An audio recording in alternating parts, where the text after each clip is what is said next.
All right, friends, we're going to look at the questions for session 3 DNA in First Peter.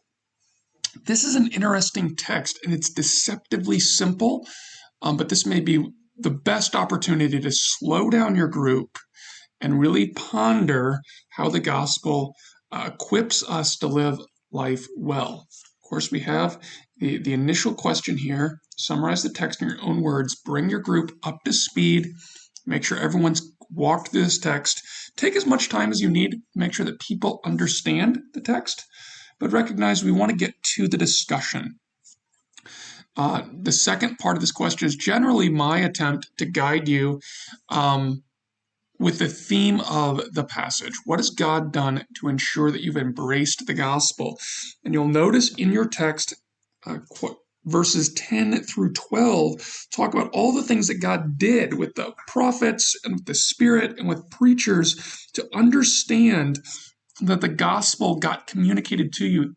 The glorious truth that even angels long to look at and understand because it's so transformative, it's so life-giving, and it reveals amazing things about God. Now that's interesting, and hopefully even motivating. Where we start to get good application is question 2. How does God's effort to teach you the gospel differ from how hard you seek to understand the gospel? See, there's a disconnect. We think, okay, we attend services every now and then, and that's enough. You know, we're trying to make life work on our own, and we haven't fully embraced who we are and just how strong God is and how weak we are to make life work. This question may take people off guard. They might just, it could be like a 2-word answer. You know, God's much more concerned than I am. But we want to kind of ponder and dig around a little bit with why. Why did God move heaven and earth to make sure that you understand the truth? Even though many people haven't had the opportunity that you and I have, and yet he prizes the gospel. Why is it that we tend to treat it so lightly? This question 2, kind of tees us up for the rest of the study. It shows the unbelief of our hearts and hopefully motivates us to do something about it. We get to the heart section, really looking at that unbelief. And there's a explanatory comment. Peter's first command to us in this letter is to prepare our minds for action. The gospel is living hope that allows us to rejoice in any circumstance. Okay, so this is just a true statement to consider.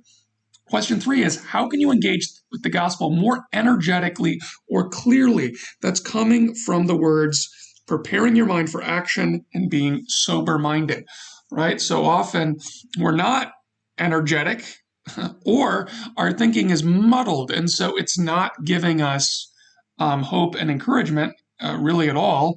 It ends up being cliche or old news, or we think in some ways the gospel is limited, perhaps to deliverance from sin rather than helping us thrive today or tomorrow. So we have this question to kind of help. Think of a time you forgot to apply the gospel to your situation this week and what happened. You may go through the whole group this way. Likely your story and maybe somebody else's would be enough to kind of get this situation across. So often I was traveling this week and, weird things happen. Things break, we forget things. And I was constantly needing to remind myself that God is in control. He planned my day, and he's not afraid of my mistakes or the things I forgot or the extra expense that needed to be expended to make those things right. I was constantly pushed to realize, hey, God planned this week for me because he's a good father that delights to care for me. That truth was liberating. When I forgot, I was tempted to be frustrated with myself or the people around me.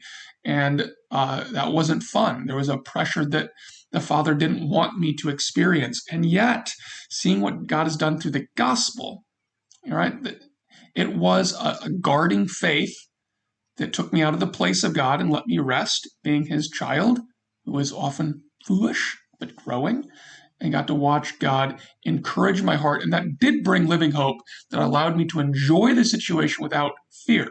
Okay, that's a quick example there. Question 4. What does it mean to hope fully in the grace that will be ours at Jesus' return? This comes from verse 13. Set your hope fully on the grace that we brought to you at the revelation of Jesus Christ. I've re-summarized that to just make that a little tighter so we know what we're talking about.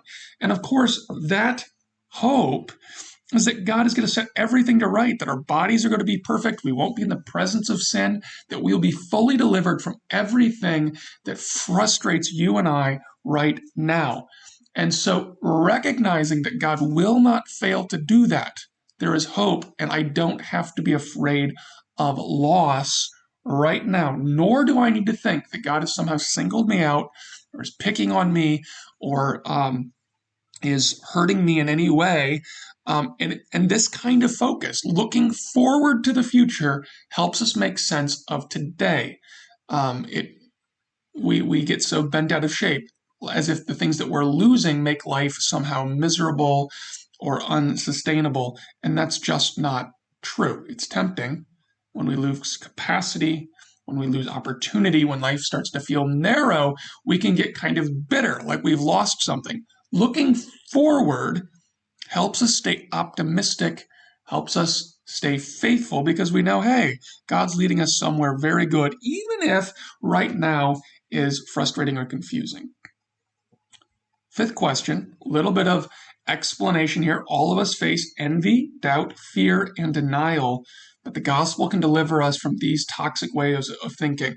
This is just a simple acknowledgement that we're all weak and we're all growing. And so we don't want to live in envy, doubt, fear, or denial. And yet applying the gospel to those things can be difficult. So here I have something just kind of practical. Make a plan. Okay? How can you set your mind more fully on God's plan for your life and what He has provided for you to thrive this week? Okay, so what do you need to do? Do we need to carve out time to be in the Word? What are you going to read? How are you going to pray? Is there someone that needs to be involved in this journey? I'm going to call this person when I'm struggling. I'm going to text this person. I'm going to reach out so that I'm surrounded by a community of faithful people because I don't do very well on my own. Is there something that I need to stop doing? Because when I do this, whether it's browsing social media or, going shopping or, I don't know, hanging out with certain people, when I do this, I end up finding myself back in these toxic habits. And so maybe I need to let something go so that my thoughts can be more centered on the gospel. Okay, this is an open-ended question, but without a plan, we run the risk of just feeling warm and fuzzy and yet not actually changing. So hopefully this is helpful, guys. Our goal is to, and go ahead and write this out yourself as a leader.